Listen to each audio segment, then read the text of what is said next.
Bonjour les amis, je vous l'avoue, je me régale. Les gens de ma génération ont dû connaître ces bagarres en cours de récréation où deux garnements se tapaient dessus, où tout le monde faisait la ronde autour et criait du sang, du sang, du sang. Je me rappelle même les garnements que nous étions. Nous nous étions amusés un jour, nous avions fait deux cocottes en papier au milieu de la cour de récréation, on s'était mis tous autour, on criait tous du sang, du sang. Évidemment, un pion était arrivé, le sifflet, écarté tout le monde et les cocottes, qu'est-ce qu'on se marrait. Eh bien, figurez-vous que c'est un peu ce sentiment que je retrouve depuis dimanche à travers des bastons entre personnes que je n'aime pas, mais dont les bastons sont d'une telle violence qu'on ne peut que savourer quand deux, on va dire, allez, je vais essayer de pas être grossier. On va dire que quand deux personnes peu sympathiques se coltinent et se fritent la tranche. Alors ça a commencé dimanche entre Jérôme Guedj et Jean-Luc Mélenchon. Alors faut dire une chose, hein. D'abord, c'est que Guedj et Mélenchon, ils sont d'accord sur 95% des choses. Et que la seule chose qui les oppose, c'est que Guedj étant juif, il peut pas supporter la politique de Mélenchon sur la Palestine, sur Gaza, tout ça, et que ça lui pose un problème, et que ça lui pose tellement un problème qu'il en a marre de se faire éjecter des manifs par les mecs de Mélenchon, et qu'il a fini par gueuler à la tribune du Parti Socialiste que Mélenchon était un salopard antisémite. Alors évidemment, le Borksif, exigence d'excuses, etc.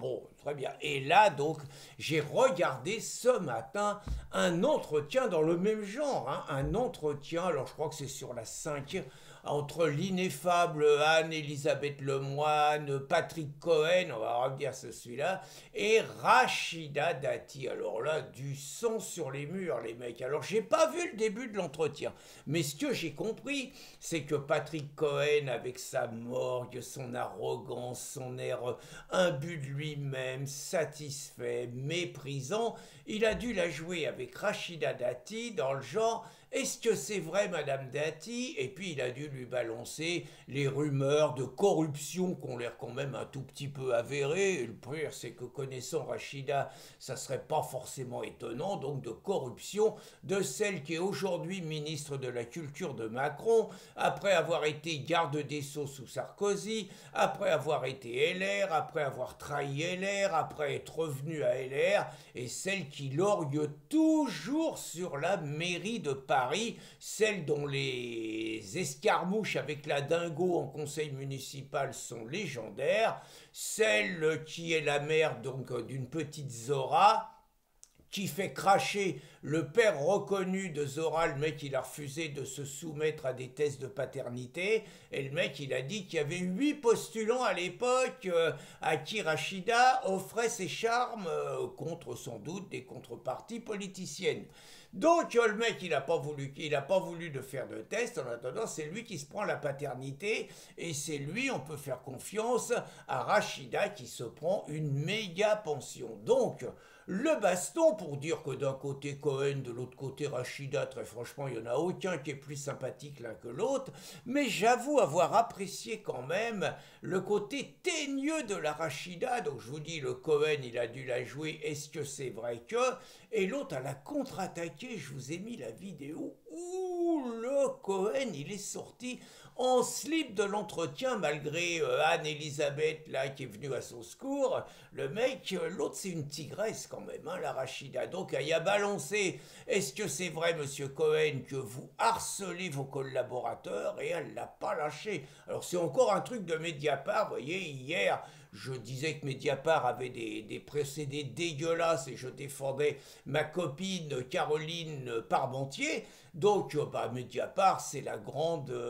C'est je suis partout, c'est la délation permanente, c'est les procès d'intention, parce que honnêtement, je n'aime pas Cohen. Il est possible et même probable qu'il se comporte comme un salopard, vu ce qu'il est avec les petits, hein, parce que je pense pas qu'il roule des mécaniques avec ceux qui sont à son niveau. Mais je le vois bien bien écraser les petits de toute sa morgue, de toute sa suffisance.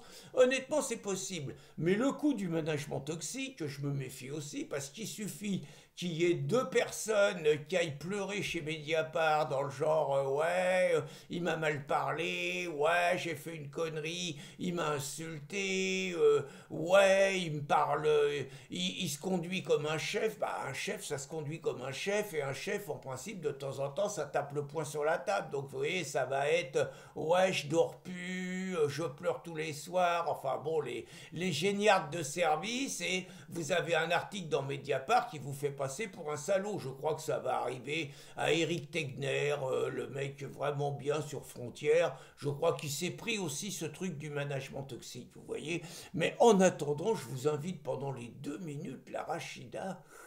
Ouh là là là là là là. Et donc, elle lâche pas, elle lui dit carrément qu'avec l'article 40, elle pourrait le poursuivre devant les tribunaux, que c'est un délinquant, que le harcèlement c'est une faute, c'est prévu par la loi. Bref, elle le menace ouvertement. Bon, l'autre, il essaye de s'en sortir dans le genre c'est pas élégant ce que vous faites, Madame Dati. Faut reconnaître que les journalistes sont tellement habitués à semer la terreur, à tenir les politiques, à leur dire qu'ils sont capables de leur balancer une campagne de presse qui va briser leur carrière, qui sont pas habitués à avoir des mecs comme Zemmour, j'y reviendrai, à avoir des personnes comme Rachida Dati, qui peut avoir tous les défauts, mais qui malgré tout est une teigne, est une tigresse, et qui se laisse pas intimider. Et là, vraiment, on avait envie de l'encourager tellement on déteste Cohen. Et je vous ai mis une petite vidéo en dessous où on voit pendant 2 minutes Éric Zemmour pulvériser Cohen qui lui fait le grand numéro de donneur de leçons.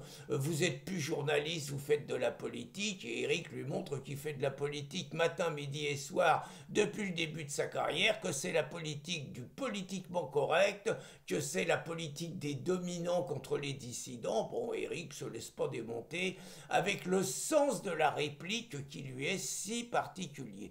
Donc je vous invite vraiment à savourer ça. Rachida Dati contre Patrick Cohen, vraiment du sang, du sang, du sang. Bonne journée les amis.